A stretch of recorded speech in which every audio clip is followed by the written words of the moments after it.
दीवानी आहा दिल चोरनी, दीवानी आहा दिल चोरनी, दिल चोरे लिये कखनी। दीवानी आहा दिल चोरनी, दिल चोरे लिये कखनी।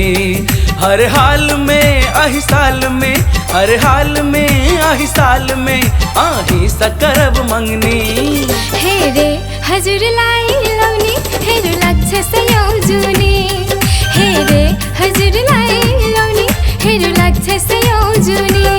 सँगै बाँच्ने सँगै मर्ने, सँगै बाँच्ने सँगै मर्ने, आँखैमा सधैँ सपनी।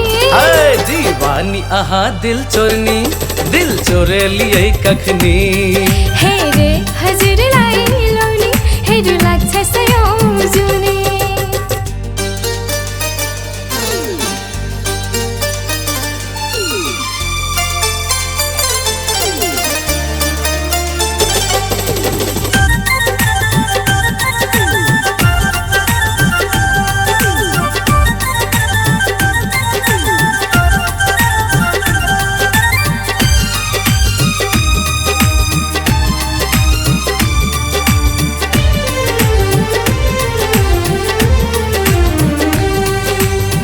चेहरा में गढ़लिया चमकी सितारा, लगै छी आहा त अनमन अप्सरा।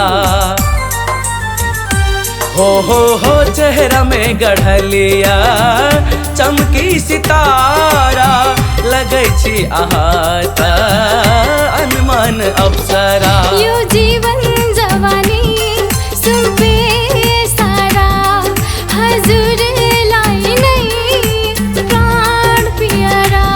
दोनों के जोरी चांद चकोरी, दोनों के जोरी चांद चकोरी, हे राम देखू न कनी।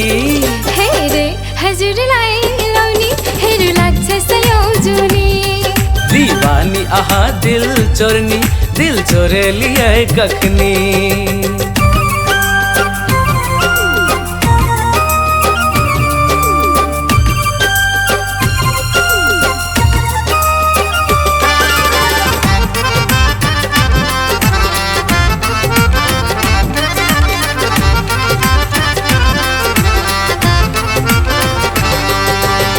बाहै जे कतबो बिरह के बतास, हंस क करब नित फूसो घर में बास। हो बाहै जे कतबो बिरह के बतास, हंस क करब नित फूसो घर में बास। ओढ़ेरा हजुर कही माया को आकाश, अंगालो मैल्यो हरेक सांस। मीठ बोली सा नैन गोली सा, मीठ बोली सा नैन गोली सा, चलबै छी जादू मोहनी। हे रे हजुरलाई लाउने हेरो लाग्छ सयौजुनी। दीवानी आहा दिल चोरनी, दिल चोरे लिये कखनी।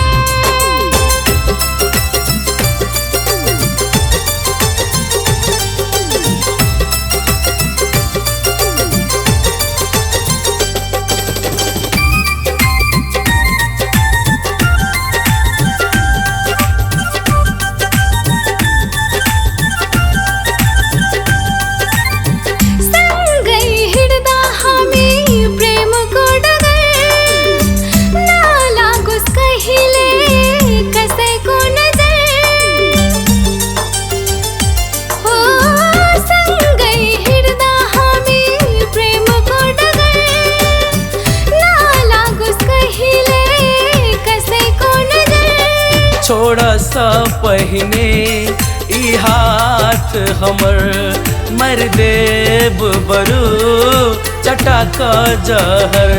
बाजा बाजाई डोली चढ़ाई, बाजा बाजाई डोली चढ़ाई, ले जानू बनाई रानी। दीवानी आहा दिल चोरनी, दिल चोरे लिये कखनी। हे रे हजुरलाई लाउने हेरो लाग्छ सयौजुनी। हर हाल में आही साल में हर हाल में आही साल में आही सकरब मंगनी हे रे हजुर लाई लाउने हेर लाग्छ सयौजुनी दीवानी आहा दिल चोरनी दिल चोरे लिए कखनी